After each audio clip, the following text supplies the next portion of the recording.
Selamat pagi, nama saya Ato Arianto, Head of Security Plus Indonesia. Saya akan membahas mengenai peristiwa pidana. Dalam hukum pidana, menurut Profesor Satoshi,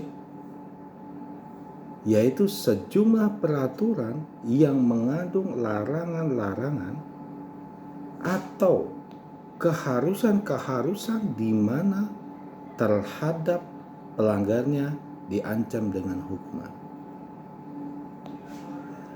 Dalam hukum pidana, ini ada arti objektif yang terdiri dari hukum pidana material dan hukum pidana formil. Dalam hukum pidana material berisikan peraturan-peraturan tentang 1. Peristiwa yang diancam dengan hukuman. 2. Mengatur pertanggungan jawab terhadap hukum pidana. Yang ketiga, hukuman apa yang dapat dijatuhkan terhadap orang-orang yang melakukan perbuatan yang bertentangan dengan undang-undang.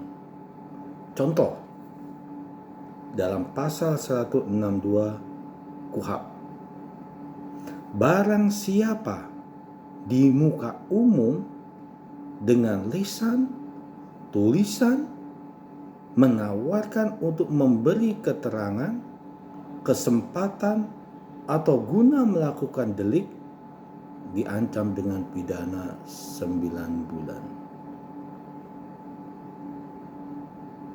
Sekarang hukum formil.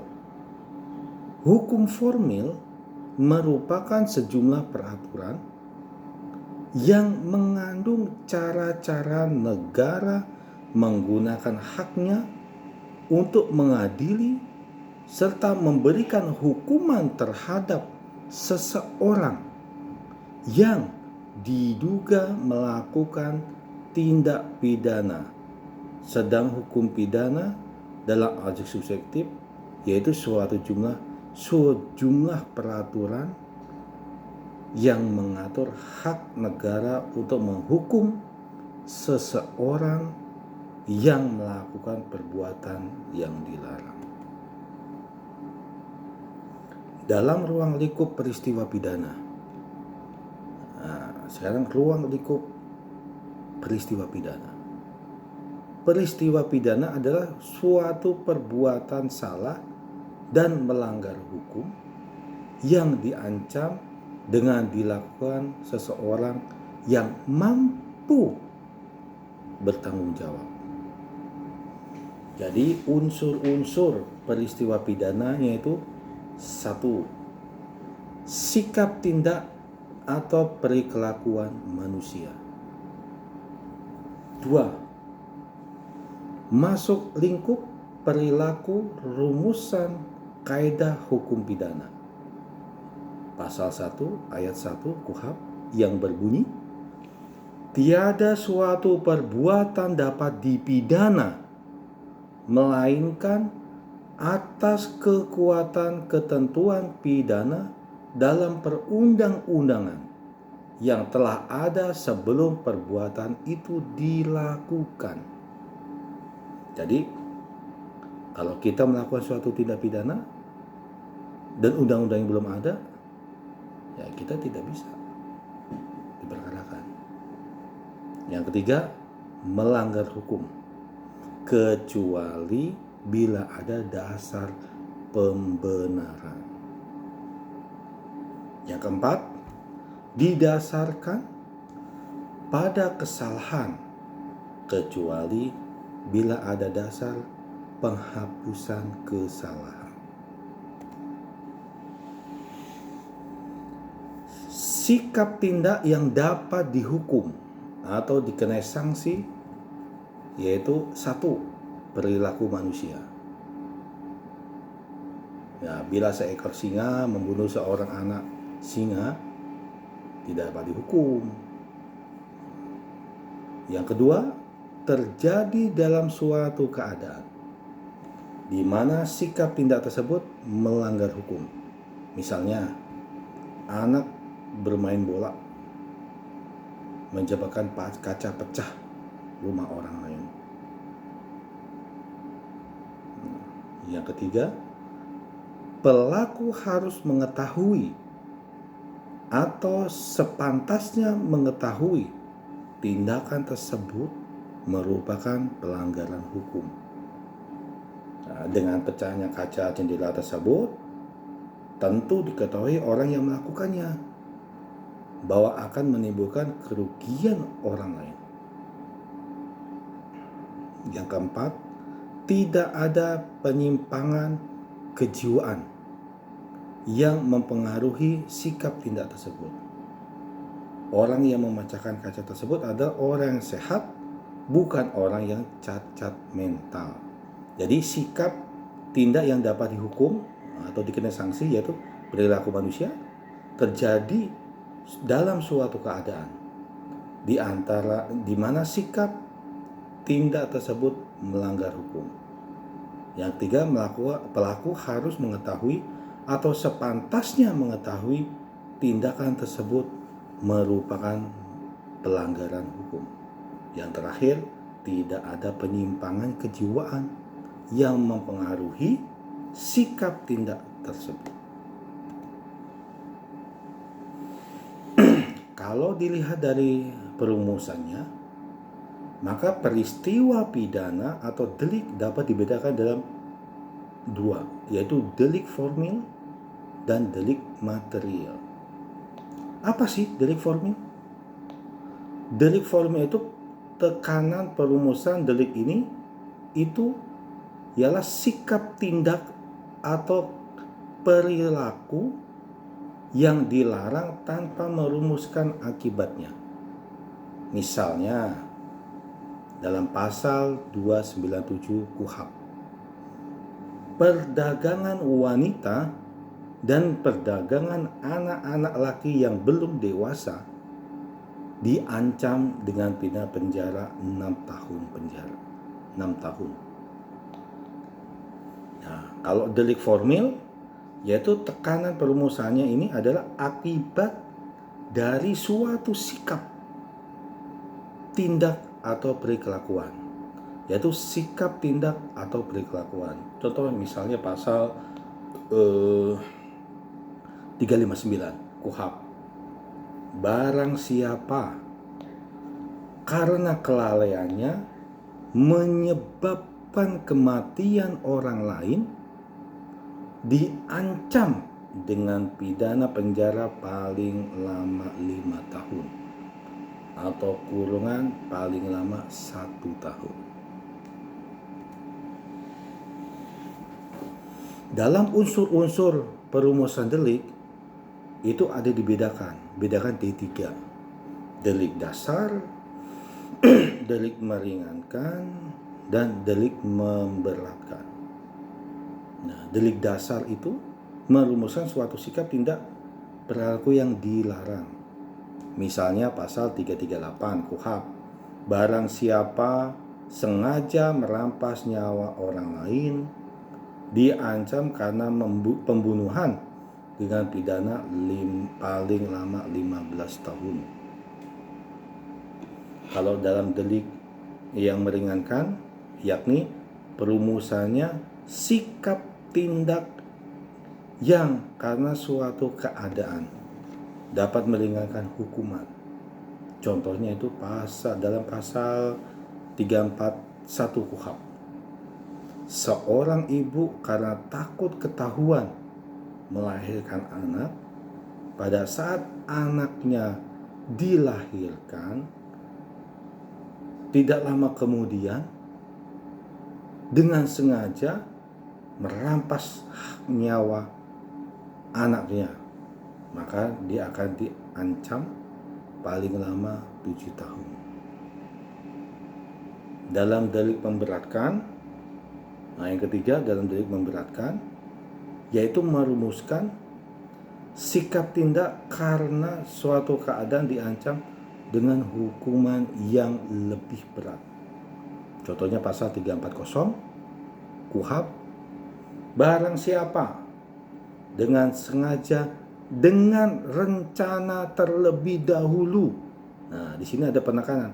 Dengan rencana terlebih dahulu merampas nyawa orang lain, diancam karena pembunuhan berencana dengan pidana mati atau pidana seumur hidup atau selama waktu paling lama 20 tahun penjara. Dalam peristiwa pidana itu ada namanya dolus, culpa, omissionis, komisionis, per omissionis. Nah, ini kita akan bahas. Nah, kalau dolus, yaitu perbuatan pidana yang dibuat memang sengaja dilakukan. Kalau culpa, yaitu kelalaian, karena kurang hati-hati. Omissionis, omissionis itu meninggalkan suatu kewajiban. Contoh misalnya seorang ibu begitu melahirkan, anaknya ditinggal di WC, taruh di kebon, ditaruh di ember, ditinggalkan. Itu namanya omissionis, meninggalkan suatu kewajiban. Dan ada contoh yang lain lagi, banyak. Komisionis, yaitu lalai dalam suatu kewajiban. Komisionis, lalai dalam suatu kewajiban. Contoh misalnya, petugas palang pintu ketiduran yang pindahin rel Mojokerto ke Tulung Agung, sehingga kereta salah masuk jalur. Nah, itu lalai dalam suatu kewajiban. Mungkin kalau security, lalai dalam suatu kewajiban. Orang masuk harus ada peduli lindungi. Nah, ternyata tidak dilakukan. Nah, itu berarti lalai. Tidak ngikutin SOP dari kewajibannya. Itu kewajiban. Tapi agak beda sedikit, karena kalau yang komisionis kan ketiduran atau itu. Nah, nanti teman-teman bisa paham.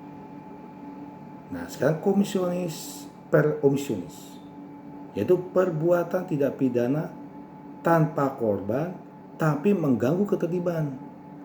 Misal, contoh bis mau dibom, suatu sudah keburu ketahuan dan bom meledak, tidak ada korban. Dalam teori aberratio ictus,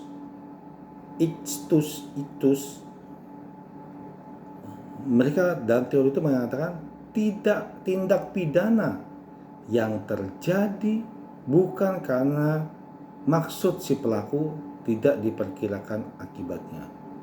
Jadi tindak pidana yang terjadi bukan karena maksud si pelaku tidak memperkirakan akibatnya. Contohnya, A meletakkan ember, dimasukin air dan diletakkan di atas pintu. Nah, di atas pintu. Sasarannya adalah A. Nah, sasaran A adalah si B. Nah, yang buat kan si A. Sasaran si B. Ternyata yang datang si C. C punya penyakit jantung, riwayat. Begitu pintu dibuka, si C kesiram air. Kejang-kejang, kejang-kejang, dan langsung kena serangan jantung, meninggal. Itu contoh. Yaitu tindak pidana yang terjadi bukan karena maksud si pelaku. Si pelakunya tidak memperkirakan akibatnya. Contoh lagi, siswa SMP naik motor, ban depannya di atas, ya di belakang yang bonceng jatuh, meninggal. Nah, itu termasuk itu tidak memperkirakan akibatnya. Contoh lagi, nyetir ketiduran, sengaja atau lalai. Nah, coba sengaja atau lalai. Kalau menurut kami itu sengaja. Kenapa alasannya sengaja? Alasannya harus jelas, harus ada alasan dong. Oh sengaja, Allah lalai, sengaja. Alasannya apa? Tidak ada orang yang sadar ketika tidur, tapi pasti sadar ketika dia ngantuk. Begitu ngantuk, Anda di batas posisi pidana. Nah, kalau dilanjutkan, Anda akan mengambil risiko.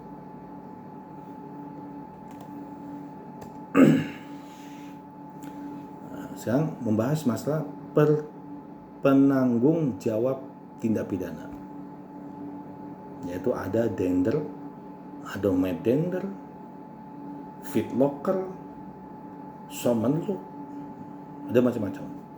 Tapi di sini saya akan membahas Dender. Dender itu melakukan sendiri, mandiri.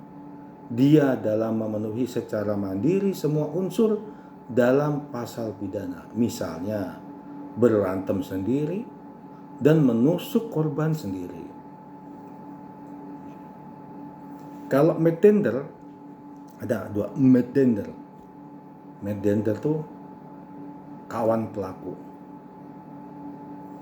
Dia juga memenuhi unsur dalam tindak pidana. Contoh, John bikin gambar. Dia ini masuknya di sini.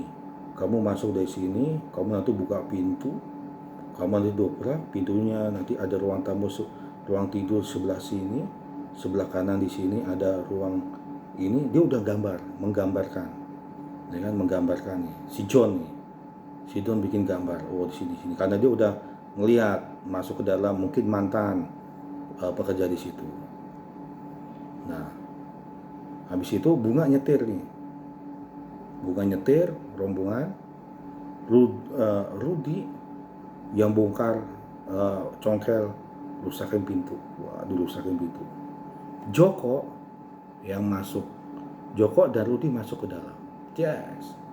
Si Bunga kan nyetir, nunggu di luar. Ya kan? Johnny dia hanya bikin mapping aja, gambar. Joko dan Rudy masuk ke dalam. Ketika dalam bertemu dengan pembantu diikat sama Rudy. Nah, karena pembantu ini cantik, Rudy diperkosa sama, karena pembantu ini cantik, diperkosa sama si Joko. Karena teriak-teriak diperkosa, dibunuh sama Joko. Pertanyaannya, apakah Bunga bertanggung jawab yang dilakukan oleh Rudy dan Joko? Ya jauh, Bunga nggak tahu di apa yang dilakukan si Rudy sama si Joko. Jauh.